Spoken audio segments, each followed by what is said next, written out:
Hello बच्चों, आप सभी का स्वागत है आपका अपने चैनल ज्ञान कोचिंग में। और आज की क्लास में हम लोग अनुपात के 4 इंपॉर्टेंट सवाल करेंगे। साथ ही साथ बच्चों, अब मैं जो ये सवाल करा रहा हूँ, सबसे पहले आप वीडियो को रोककर इनको खुद सोल्व करिए और कमेंट बॉक्स में बताइए आपका आंसर सही आया कि नहीं, क्योंकि इससे ही आपको पता चलेगा आपकी तैयारी कैसी चल रही है।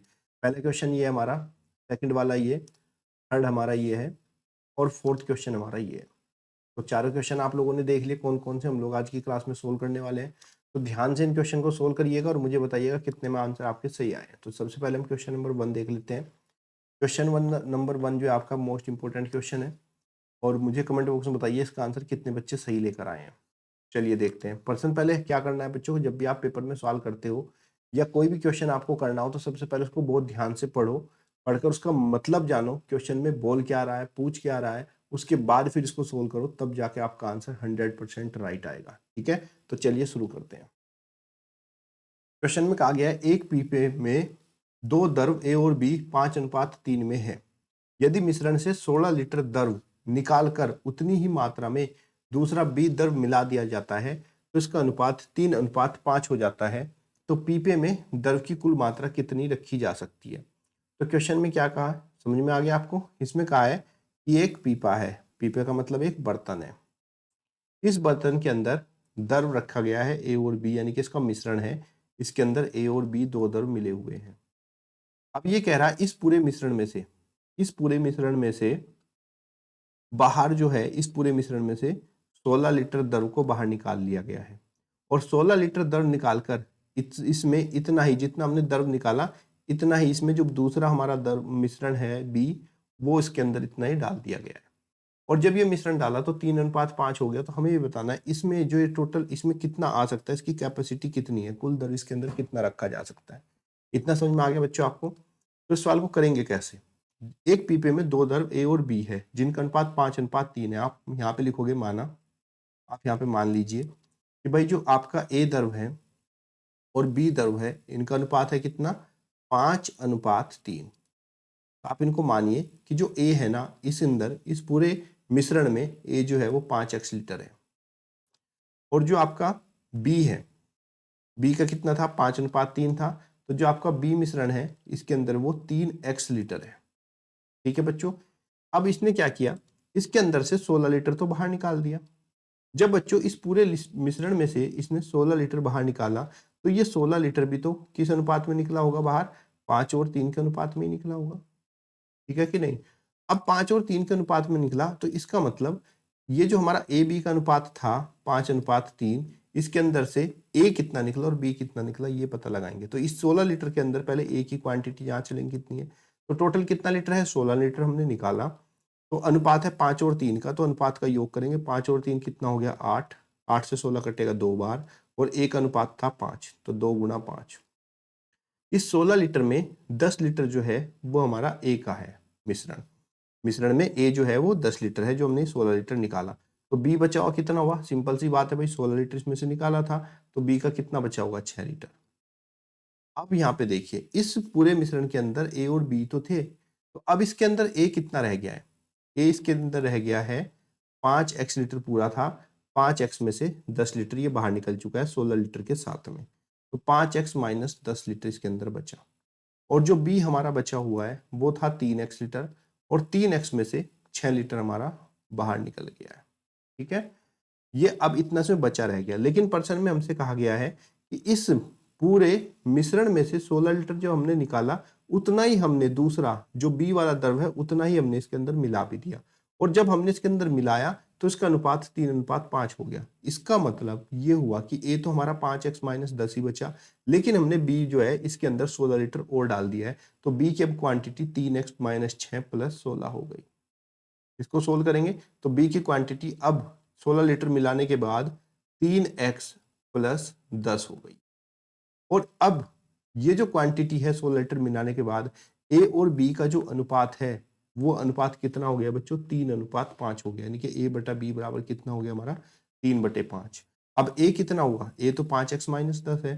तो ये हमारा इसके अनुसार 5x माइनस 10 बटे में 3x प्लस 10 बराबर कितना हो गया बच्चों, 3/5। अब हम क्या करेंगे, यहाँ पे तिरछी गुणा 5 की 5 से कितना हो गया, 25x, 5 दशम 50 25x प्लस 50, इधर हम इसकी तिरछी गुणा करेंगे, 3 तिया 9x और 3.30। अब यहाँ से बच्चों हम इसको हल करेंगे, 25x और ये जो 9 प्लस है इधर आके बच्चों माइनस का 9x होगा, और यहाँ पे बच्चों 30, और ये जो आपका ये आपका माइनस के 50 होगा, क्योंकि बच्चों यहाँ पे हमारा माइनस के 10 था, तो 5 की 10 से करेंगे माइनस के 50, ये 50 इधर आकर प्लस हो जाएगा। तो आपका 25 में से 9 गया बच्चों 16x, और 50 और 30 आपका 80। इसको हम हल करेंगे यहाँ से, तो आपका 16x बराबर 80 हो गया। तब x बराबर आपका 80/16, 16 पंजे 80, x का मान आपका कितना आ गया बच्चों 5 आ गया।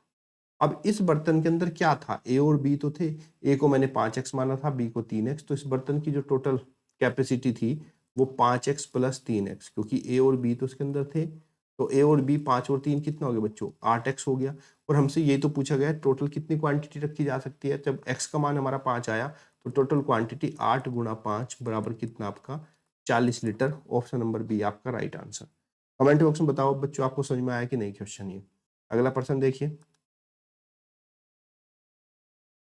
ये भी बहुत अच्छा सवाल है, पेपर में बार बार पूछा जाता है कि 3 कक्षाओं में विद्यार्थियों की संख्या का अनुपात 2:3:4 है। यदि प्रत्येक कक्षा में 12 विद्यार्थी बढ़ा दिए जाएं तो अनुपात 8:11:14 हो जाता है। तो पहले तीनों कक्षाओं में मिलाकर कुल कितने विद्यार्थी थे, हमें ये बताना है। ठीक है बच्चों, तो यहाँ पे हमें अनुपात दिया गया है क्लास 1 का, क्लास 2 का, 3 कक्षा है, और क्लास 3 का, और तीनों का अनुपात है 2:3 अनुपात आपका 4। ठीक है बच्चों, 2:3 अनुपात आपका 4 है। अब ये कह रहा है कि इसमें हर एक क्लास में इसके अंदर भी 12 बच्चे, इसके भी उसके भी बढ़ा दिया जाए तो जो नया अनुपात हमारा हो जाता है वो 8:11:14 हो जाता है। ठीक है, कब, जब इसके अंदर हम 12 स्टूडेंट प्लस कर देते हैं हर एक क्लास में। तो जब आपको इस तरह का प्रश्न दिया जाए तो आप क्या करोगे, आप सबसे पहले मान लीजिए, लेट करो कि माना जो C1 क्लास है उसके अंदर हमारे 2x बच्चे थे, C2 जो क्लास है उसके अंदर हमारे 3x बच्चे थे, और C3 जो क्लास है उसके अंदर हमारे पास 4x बच्चे थे। अब पर्सन के अनुसार इसने कहा अगर सब में 12 बच्चे ऐड कर दें, इसमें भी हम 12 को ऐड कर दें, इसमें भी 12 को ऐड कर दें, और इसमें भी 12 को ऐड कर दें, तो ऐड करने पर जो हमारा C1 C2 C3 का नया अनुपात होगा वो बच्चों आपका 8:11:14 हो जाएगा। ठीक है, ऐसा इसने हमें बताया। अब इसको हल करने के लिए हम क्या करेंगे बच्चों, आप क्या करो ना, किन्हीं भी दो अनुपात को ले लीजिए, चाहे तो आप इसको ले लीजिए, चाहे C2 और C3 को ले लीजिए, या C1 C3 को, तीनों में आंसर सेम ही आएगा। तो चलिए मैं आपका C1 C2 ले लेता हूँ भाई, पर्सन के अनुसार इनका अनुपात ये हो रहा है, तो भाई C1/C2 बराबर कितना होगा 8/11। C1 कितना है हमारा, क्लास 1 कितना था 2x प्लस 12 बच्चे ऐड करने के बाद, तो 2x प्लस 12 बटे में 3x प्लस 12 बराबर कितना हो गया बच्चों आपका 8/11। यहाँ से हम इसको हल कर लेंगे, तिरछी गुणा करेंगे 11 की इधर, तो 11 दूनी कितना होगा बच्चों आपका 22x, और 12 और 11, 11 दूनी 22, और 11 11 12 13 132। ऐसे इसकी इधर तिरछी गुणा करेंगे, 8 तिया 24x, और 12 अठे 96। हल करेंगे 22x, ये जो आपका 24x प्लस है इधर आकर बच्चों माइनस में होगा, तो माइनस की 24x बराबर आपका 96, और ये जो 132 प्लस है इधर आकर माइनस का 132 हो जाएगा।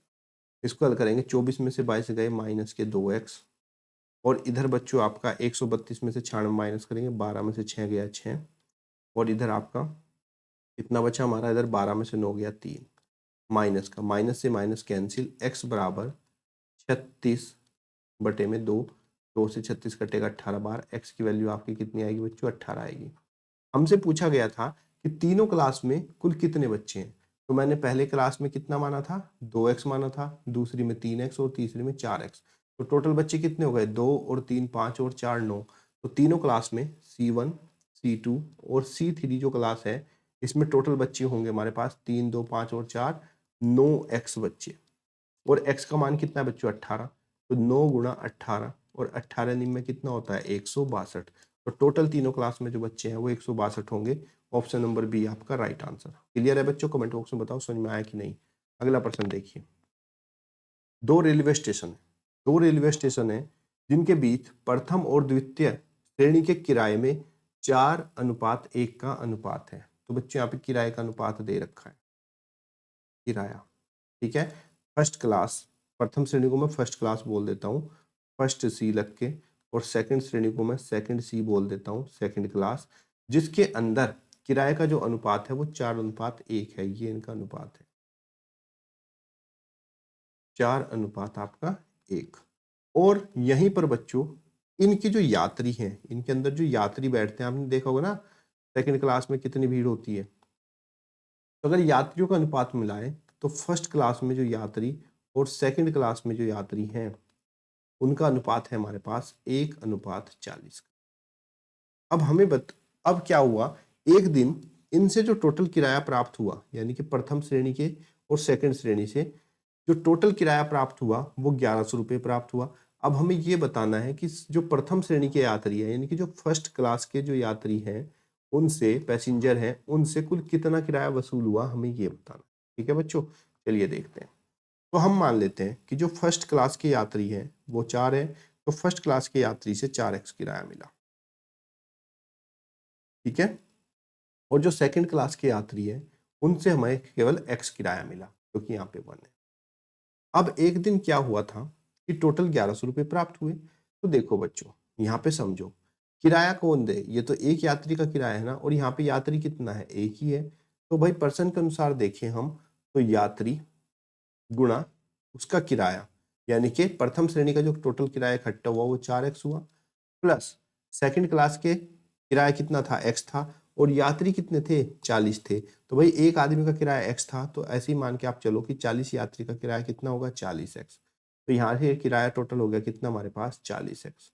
और उस दिन इन दोनों का किराया इकट्ठा करके, इन दोनों के जो भी उन्हें मिला था किराया, वो 1100 रुपये प्राप्त हुआ। तो उस दिन की टोटल आमदनी 1100 रुपये थी। यहाँ से बच्चों हम इसको हल करेंगे, 40 और 4 कितना हो गया आपका, 44x बराबर कितना, 1100।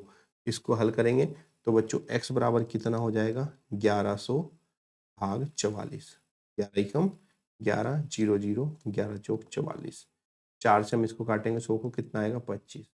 तो x का मान हमारा कितना आ गया बच्चों, 25 आ गया। हमसे तो सिर्फ ये पूछा गया था कि भाई फर्स्ट श्रेणी के उससे कितना किराया हमें मिला था, और फर्स्ट श्रेणी का किराया हमने कितना माना था, 4x माना था। तो x का मान 25 आ गया, तो टोटल किराया उस दिन 25 गुणा 4 बराबर 100 रुपये।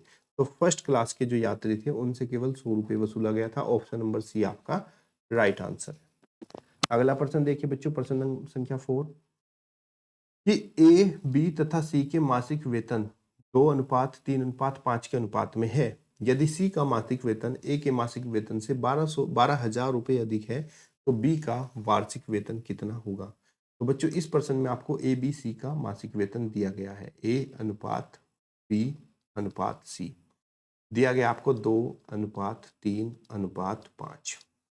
अब मान लीजिए ना, लेट कर लीजिए, मान लीजिए कि जो ए का वेतन है वो 2x रुपये है, बी का जो वेतन है बच्चों वो आपका 3x रुपये है, और सी का जो वेतन है वो आपका 5x रुपये है। पर्सन के अनुसार कहा सी का जो मासिक वेतन है वो ए के मासिक वेतन से 12,000 रुपये अधिक है, यानी कि सी का जो वेतन है ये 5x है।